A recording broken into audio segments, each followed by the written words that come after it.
More! Lunch break!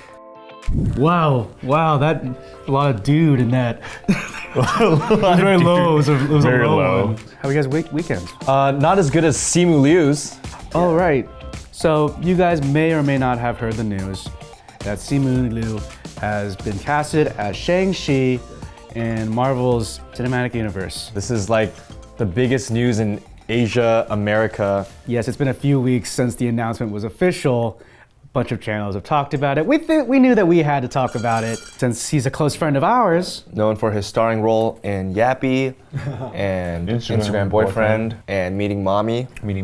Lunch breaks. We were basically his cinematic universe before Marvel, so, you know. So technically Wong Fu's in the Marvel Cinematic Universe. Oh, no. Marvel is in the Wong Fu Cinematic Universe. Exactly. So Comic-Con was last month, and they announced Simu, but also Awkwafina co-starring, and also Tony Leung. Crazy, super exciting. We saw him the week before in Toronto, right before he went to go screen test, and then like 2 days after his screen test, he got the call. And we released a short with him 2 days before we found out that public none of that was planned. None of that was planned on our part. It just kind of happened. We wish we could say it was purposeful. A lot of people are like, wow, so strategic. Yeah. No idea. I think that's just a testament to actually how crazy the casting of him and just like life-changing it is. I mean, even he was pretty floored by it too. Like literally, it's winning the lottery. He got plucked out of his life with Wong Fu Productions and got placed onto like the largest, movie franchise stage, right? Well,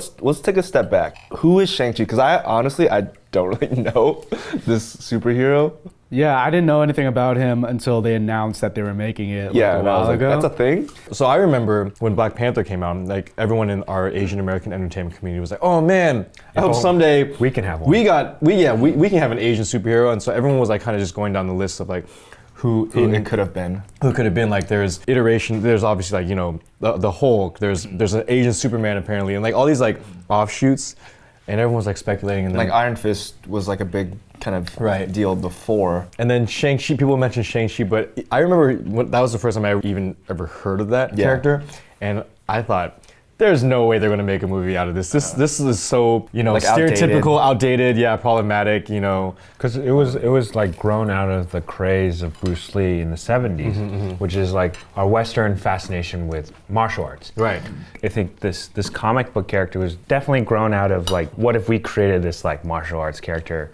Marvel trying to ride on the coattails of our Asian American kind of prominence during that era. Yeah, and you said it was like outdated. Even the villain was Fu Manchu, like played his father, so very dated. Yeah, like you said, his power is like duplication and the master of martial arts, which is the most generic kind of power. So a lot of skepticism about like a year ago, right? Right, but then like things started coming out that were Marvel hopefully learned their lesson off of the whole Tilda Swinton thing and the Scarlett Johansson thing. Like they knew that there is a strong community that is going to be basically like watching their every move and decision, right? And so when they announced that they were going to have an Asian director, I think that was like a really big deal. Asian writers, these were all like these are like checklists of ours for like verifying if this is going to be handled well, right? Right. There's people behind the scenes that are looking out for our perspective. And I think that's why like Simu getting the role is particularly exciting because I feel like we know this guy really well.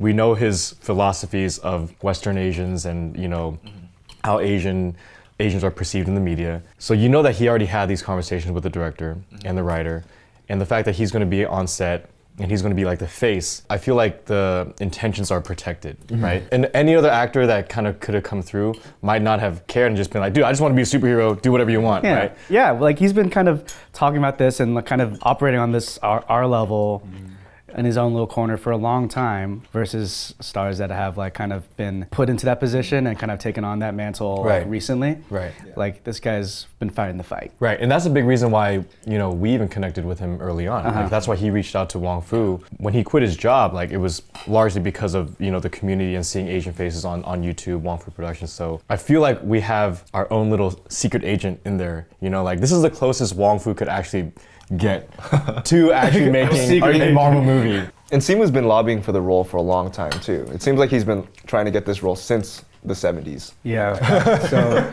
his tweet went viral recently, an old tweet that he had before they even casted. It's when they announced Shang-Chi, saying, hey, were we going to talk? You guys already saw it. Those tweets are only great and awesome when they actually come true.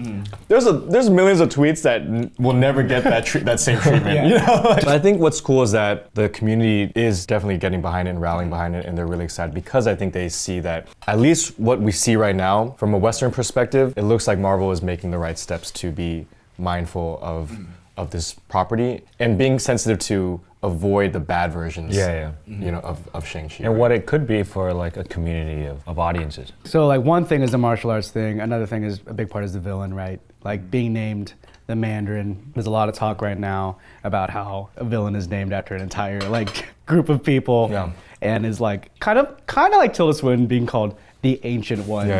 I'm kind of hopeful that they have to do that because of like the source material, but they'll reinvent it within the movie and kind of add some dimension. They have to, because otherwise it is really problematic. I didn't think the Mandarin, like the name of the Mandarin, was really that problematic. I know that a lot of people do. Or there's a lot of people talking about that. That's one thing. Because like technically the Mandarin they existed in China, and their job was the counselors for the imperial court. It means that if you were sophisticated, cultured, highly knowledgeable, you were considered part of the Mandarin class.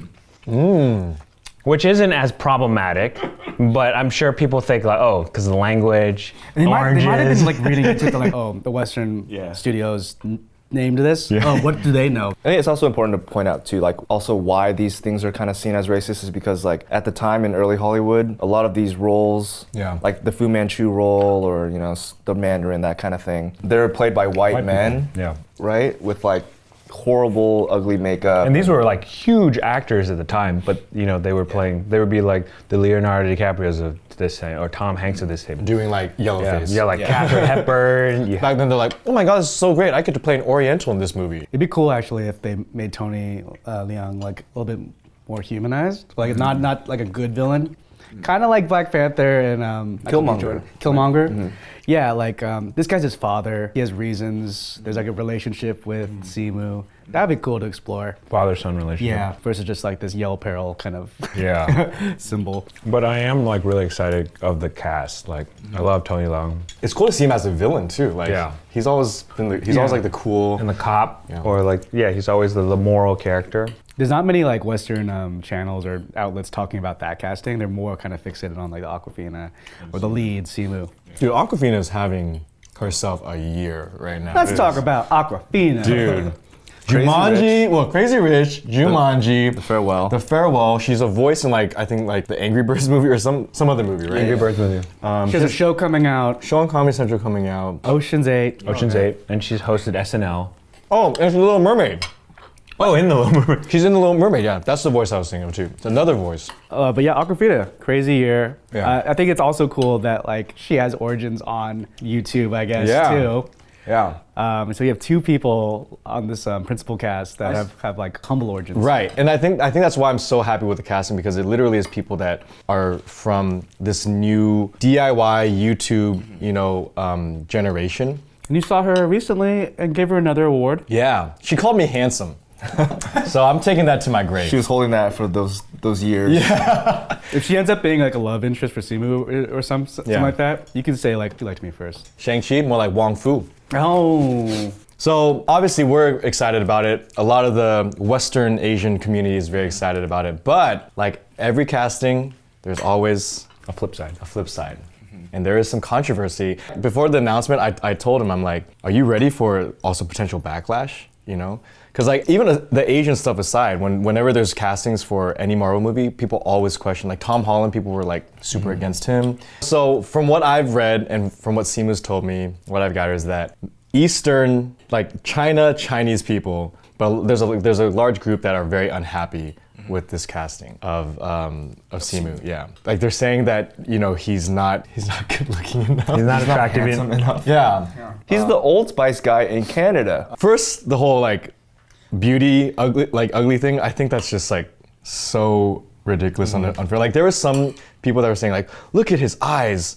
they're so small. And I'm like, that's what y'all look like. That's what we look like. Why are you guys? I think this just really shows that, yeah, like you said, we're very different from our homeland, right? Like we have different needs. Like this movie, it means something different to us than to them, right? Yeah. And not to say that they can't still have an opinion as consumers. Shang-Chi to Asian Americans is like Great Wall to them. So do you remember the movie Great Wall that came out a few years ago with Matt Damon? And like all of Asian Americans or Western Asians were so mad. Oh, why Matt Damon, white savior of this? The Chinese people. It was a Chinese movie. Swallow that up. Yeah, no, but like it was literally a Chinese-made movie, like a production company there. They wanted to work with Hollywood. They don't understand why those issues are important to us and why you know it's upsetting. So I think with this Marvel, like this is ultimately a Western movie, right? And so the goals of it are going to be different from what they, you know, would like in, you know, over there. Because if it was flipped, we would also be in this vice versa situation. Yeah, exactly. I mean, I think we're hopeful, right? We hope this studio is making this for a Western audience, but we also understand that they are a business, and a lot of their greenlighting actually does come from like wanting to capitalize on the China market. That's definitely playing a part. We just hope that they don't see Asian Americans as a extension of our homeland. Yeah. And we're very different. yeah. But I think that's why the director is really important, because the director himself is like, you know, Hapa from Hawaii. I think that Western Asian experience and angle is definitely going to be present. We're also super generalizing. These are like a couple of tweets and articles we've read that definitely don't embody an entire 1.2 billion population. I hope Marvel's not doing what we're doing. I don't know what they want. I trust Marvel. At this point, I trust Marvel. Yeah.